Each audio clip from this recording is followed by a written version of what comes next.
Shalom Sobat SCTI dimanapun Anda berada. Pagi ini saya akan membawakan renungan dengan tema Cara Tuhan Tak Terbatas. Diambil di dalam Injil Yohanes pasal 5 ayat 1-9. Saya tidak akan membacakan, tetapi saya ingin bercerita dengan peristiwa ini. Ya, ada sejumlah besar orang yang sakit. Di situ dijelaskan ada orang buta, timpang, dan lumpuh. Mereka datang ke situ, ke kolam Bethesda, untuk menerima kesembuhan yang daripada Tuhan. Nah, kita melihat cara Tuhan menyembuhkan. Caranya bagaimana? Ada di ayat yang keempat, Bapak Ibu. Malaikat menggoncang air itu. Ketika air mulai tergoncang, orang yang pertama masuk adalah orang yang bisa sembuh. Nah, pertanyaannya yang saya pikirkan ketika membaca perikop ini adalah, bagaimana orang yang lumpuh bisa masuk ke dalam air itu, menjadi orang yang pertama, dan menerima kesembuhan. Nah, kita akan fokuskan dulu. Kita lihat dulu ayat yang kelima. Orang yang lumpuh itu, sudah di situ selama 38 tahun lamanya. 38 tahun lamanya, bayangkan. Ya, di situ 38 tahun. Saya umurnya 38 tahun, Bapak Ibu, Saudara, Sobat SCTI, ya. Mungkin dia dari kecil di situ sakit, ya, pengen menerima kesembuhan. Tetapi belum menerima kesembuhan. Kita fokuskan pada ayat yang ke-7 dan ke-8. Saya akan baca ayat yang ke-7. Jawab orang sakit itu kepadanya, "Tuhan, tidak ada orang yang menurunkan aku ke dalam kolam itu apabila airnya mulai goncang. Dan sementara aku menuju ke kolam itu, orang lain sudah turun mendahului aku." Ini adalah respon orang yang 38 tahun lamanya menderita sakit. Dia mengharapkan apa? Mengharapkan untuk orang lain menolong dia masuk ke dalam kolam itu. Responnya apa? Tidak ada. Orang ini terlihat tidak ada harapan. Ya, tidak ada apa. Yang pertama, dia cuma menunggu orang untuk membantunya. Dan yang kedua, kalah cepat karena kondisi yang dia derita. Ketika dia mulai untuk merangkak, mungkin untuk masuk ke dalam, pasti didahului orang. Kesempatan untuk sembuh sudah hilang. Ya, cara Tuhan Yesus bukan cara kita berpikir. Ayat yang ke-8.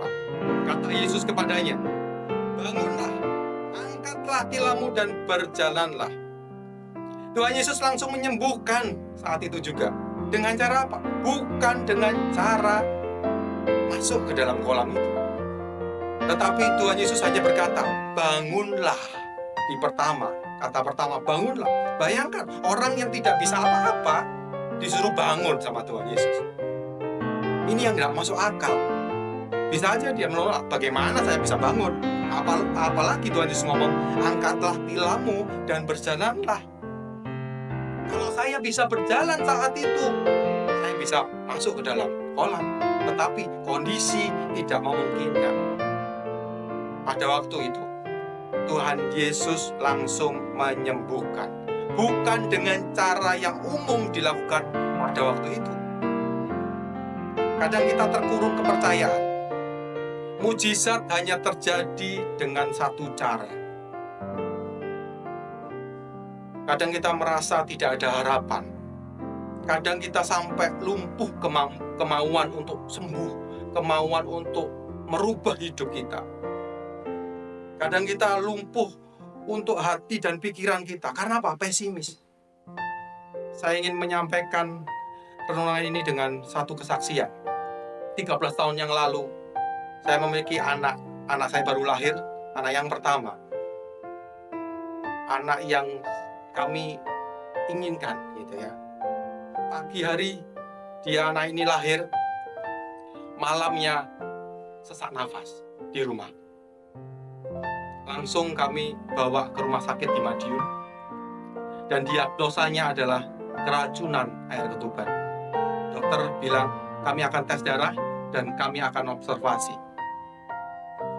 Dokternya bilang Semoga anaknya bisa bertahan dalam waktu 1 minggu setelah hasil tes darahnya keluar.